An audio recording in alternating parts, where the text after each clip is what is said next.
student, it is your fourth video of the lesson the three question. तो student इस video में आज आपका लेसन कंप्लीट हो जाएगा। तो आपने पहले वीडियो में देखा कि राजा ने उसे जो बेडेड पर्सन था उसने कहा कि मैं तो आपको मारना चाह रहा था, राजा से कहा, और आपने तो मुझे बचा लिया, तो अब मैं आपका फेथफुल सर्वेंट रहूंगा, आप मुझे माफ कर दीजिए, फॉरगिव मी प्लीज, इस तरह से उसने बोला। तो आगे देखिए, the king was very happy to have made peace with his enemy so easily and to have won him over as a friend. अब जो किंग था वो बहुत खुश था, इसलिए कि उसके दुश्मन के बीच, जो उसका एनिमी था, उसके बीच एक शांति स्थापित हो गई, यानी कि शांति हो गई, और उसका वो फ्रेंड भी बन गया। इन दोनों बातों को देकर के किंग जो था बहुत खुश था। He not only forgave him but said he would send his servants and his own doctor to look after him, and he promised to give back the man his property. अब राजा ने ना केवल उसे माफ किया बल्कि उसे ये भी कहा कि मैं अपने डॉक्टर और अपने सर्वेंट्स तुम्हारी लुक आफ्टर करने के लिए, तुम्हारी देखभाल करने के लिए भेजूंगा। और साथ में ये भी कहा कि मैं आपकी प्रॉपर्टी जो मैंने ली थी वो भी आपको रिटर्न कर दूंगा। Leaving the wounded man, the king went out of the hut and looked round for the hermit.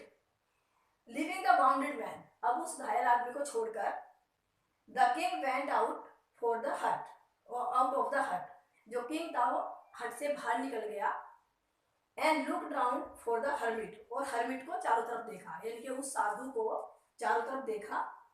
Before going away, he wished once more to get answer to his questions, क्योंकि जाने से पहले वो hermit से अपने questions के answer चाहता था। The hermit was on his knees sowing seeds in the beds that had been dug the day before. अब जो हर्मिट था वो घुटनों के बल झुक करके जो एक दिन पहले वो क्यारियां खोदी थी, उसने तैयार की थी, उसमें बीज डाल रहा था, यानी कि बो रहा था वहां पे कुछ। The king went up to the hermit and said, अब जो किंग था वो हर्मिट के पास गया वहां पे, तो कहा, क्या था? For the last time I beg you to answer my questions, wise man, कि हे बुद्धिमान आदमी, हे बुद्धिमान महात्मा, मैं लास्ट टाइम आपसे चाहता हूं कि आप मेरे क्वेश्चन का आंसर दे दें। You have already been answered, said the hermit, till bending down to the ground, यानी कि ग्राउंड की तरफ बैंड होते हुए झुके झुके उसने कहा, आपको तुम्हारे आंसर के जवाब दे तो दिए, तुम्हारे क्वेश्चन के आंसर, यानी कि तुम्हारे क्वेश्चन के आंसर दे तो दिए, तुम्हें तो अपना आंसर मिल गया होगा, मिल गया। And looking up at the king as he stood before him, और राजा की तरफ को देखते हुए, जैसे वो खड़ा होता वहां पे, तो राजा की तरफ को देखते हुए झुके झुके उसने कहा कि तुम्हें तो अपने क्वेश्चन का आंसर मिल गया। How have I been answered? What do you mean? मुझे अपना आंसर कैसे मिल गया? What do you mean? क्या मतलब आपके कहने का? Do you not see? क्या तुमने देखा नहीं? Replied the hermit. hermit ने कहा, hermit ने आंसर दिया उसका, If you had not pitied my weakness yesterday, कि यदि तुमने कल मेरी कमजोरी पर, मेरी वीकनेस पर पिटी ना की होती, दया ना की होती, and had not dug these beds for me, और मेरे लिए ये क्यारियां ना खोदी होती, you would have gone away, तो तुम चले जाते, इतने टाइम रुकते ही नहीं थे। Then that man would have attacked you, फिर वो जो आदमी है तुम पे अटैक कर देता, जो bearded person था, and you would have wished you and stayed with me, और तुम्हारी इच्छा मेरे पास रुकने की थी। So the most important time was when you were digging the beds, इसलिए जो महत्वपूर्ण टाइम था वो वही टाइम था, वही समय था जब आप मेरे जो क्यारियां खोद रहे थे, डिगिंग कर रहे थे।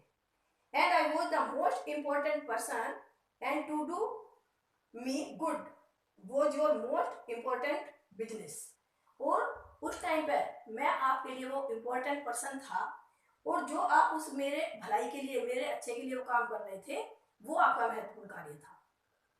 Afterwards, when the man ran to us, और उसके बाद जो आदमी भाग करके हमारे पास आया, the most important time was when you were caring for him, और तो महत्वपूर्ण टाइम वो था जब आपने उसकी केयर की, यानी कि उसकी देखभाल की। Because if you had not dressed his wounds, क्योंकि यदि आपने उसके घाव को साफ ना किया होता, उसकी ड्रेसिंग ना की होती, he would have died without having made peace with you, तो बिना पीस के, बिना आपके बीच में कोई शांति नहीं होती और बिना दोस्ती हुए, बिना शांति हुए वो आदमी मर जाता. So he was the most important man and what you did for him was your most important business. तो इसलिए उस टाइम पर वो आपके लिए बहुत इंपॉर्टेंट पर्सन था और जो आपने वर्क किया वो बहुत महत्वपूर्ण वर्क था जो उसके लिए किया आपने. Remember then, there is only one time that is important and that time is now. तो हमेशा याद रखो कि इम्पोर्टेंट टाइम एक ही होता है, वो होता है अब, नाउ, यानी कि प्रेजेंट में, अब.